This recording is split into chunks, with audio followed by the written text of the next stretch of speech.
El drama de Jesús por Monseñor José Julio Martínez. Capítulo primero.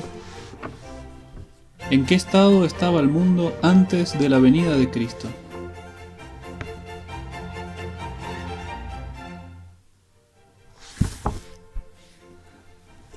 En Roma, la ciudad de los amos del mundo, cuando la gente se amotinaban ante el palacio de su emperador, solo una petición proferían a gritos, una petición que vibraba en el aire con amagos de amenazante tempestad: pan y espectáculos.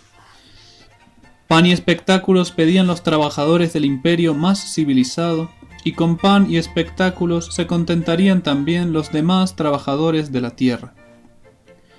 ¿Qué espectáculos eran estos?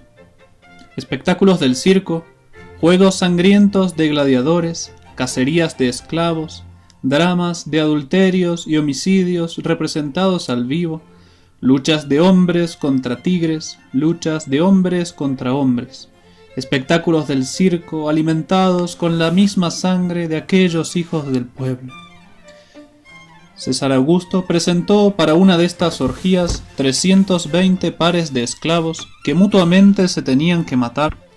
El emperador Trajano dio juegos que duraron 123 días y en los que combatieron 10.000 gladiadores. Herodes Agripa hizo que de una vez se batiesen sobre la arena 700 contra 700.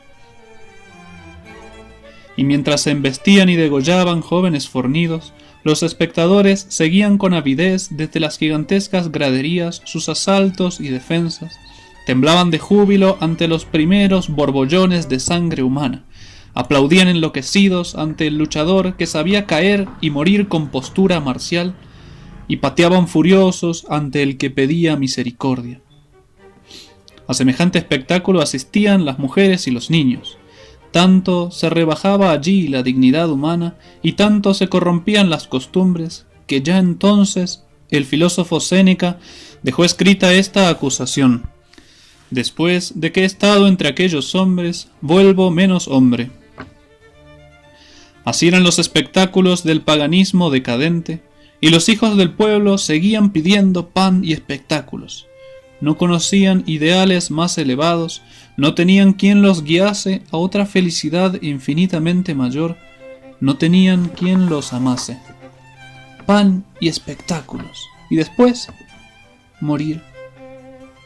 A pensamientos tan bajos correspondía la situación de su moralidad pública y privada.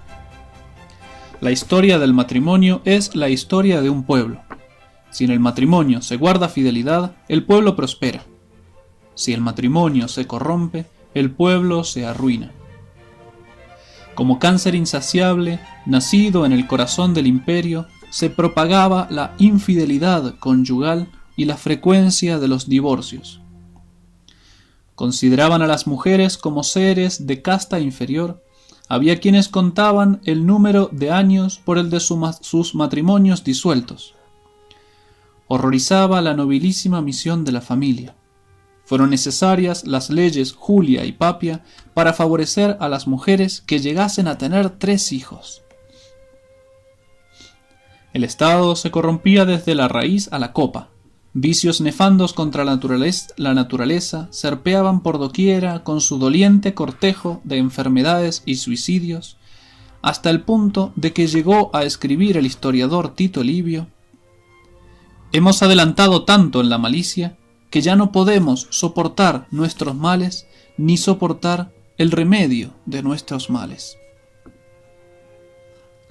Esta degradación moral fue favorecida por la bancarrota de las ideas religiosas.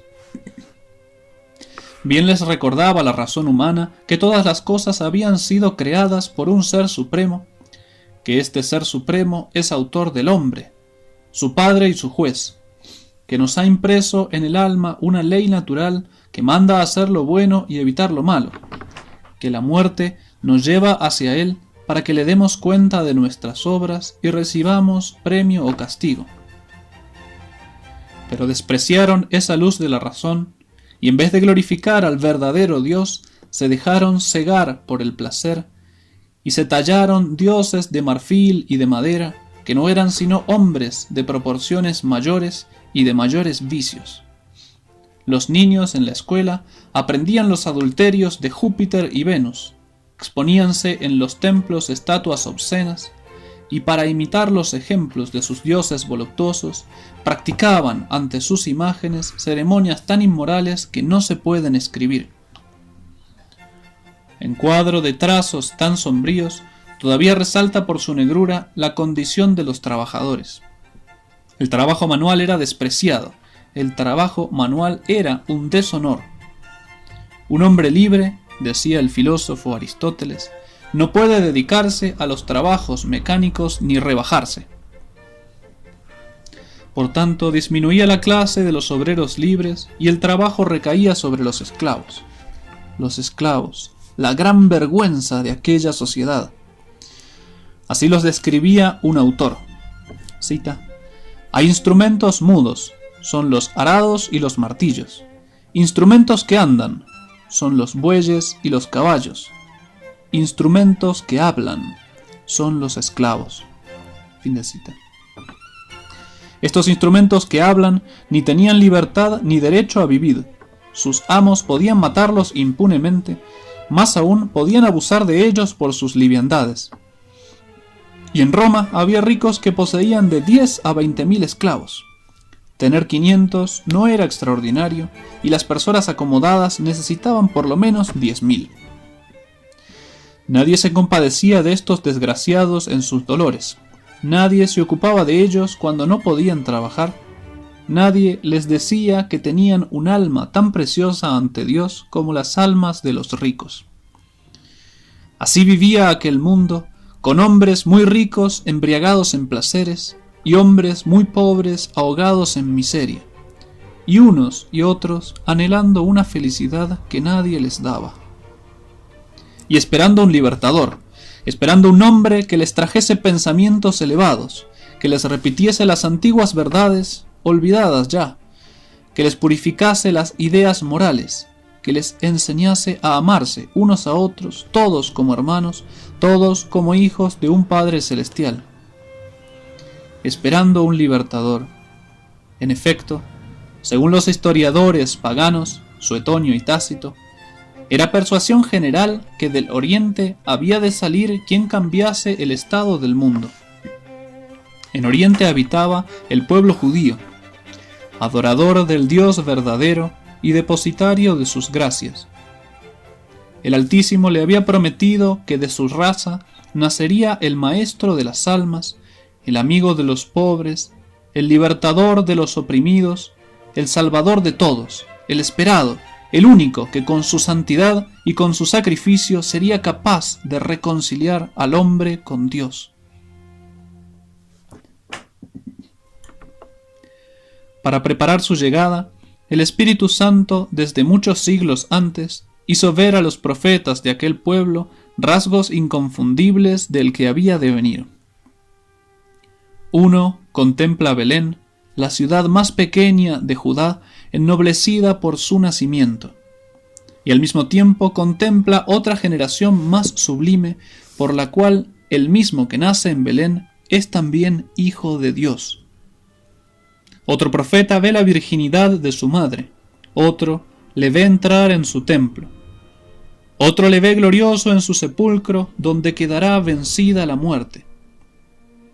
También conocen sus padecimientos, le han visto sediento, azotado, vendido por 30 monedas de plata, crucificado, dolorido, y escriben lo que ven, y estos profetas anuncian al pueblo lo que Dios les ha revelado. La serie de estas profecías, tan precisas muchas de ellas, tan distanciadas en el espacio y en el tiempo, tan acordes, es una de las maravillas en que más resplandece la sabiduría infinita de Dios. Si solo un hombre hubiese compuesto un libro de profecías, y después el deseado de las naciones, Cristo, hubiese venido conforme a ellas, sería cosa de gran valor. Pero esto es mucho más. Se trata de una serie de libros escritos por hombres que durante 4000 años, constantemente y sin variación, vienen uno tras otro a predecir el mismo acontecimiento. Por eso, los judíos fieles le esperaban con anhelo y pedían que llegase. «Ven, Señor, y no quieras tardar. Que se abra la tierra y nazca el Salvador, que rocíen los cielos y descienda el justo». Y, cuando se cumplieron los tiempos, apareció el esperado. Apareció ante el gran mundo pagano, cuya degradación no tenía remedio humano, y apareció ante el pequeño mundo judío que le estaba esperando. Le estaba esperando, y cuando llegó no le quiso conocer. Vino a los suyos, y los suyos no le recibieron. ¿Por qué?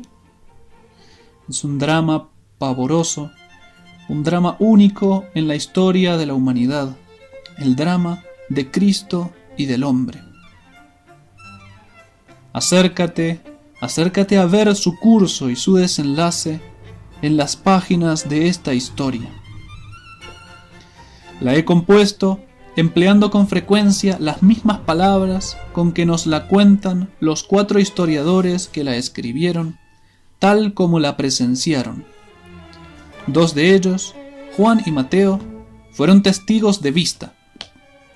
Los otros 2, Lucas y Marcos, trataron íntimamente con muchos testigos.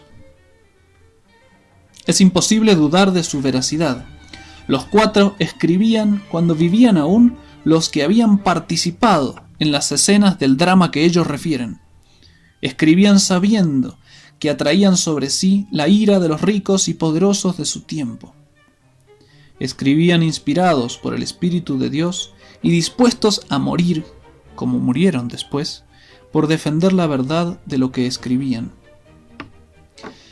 Es imposible dudar de su veracidad cuando nos presentan con la sencillez de un cuento de niños aquellas escenas del drama de Cristo y el hombre.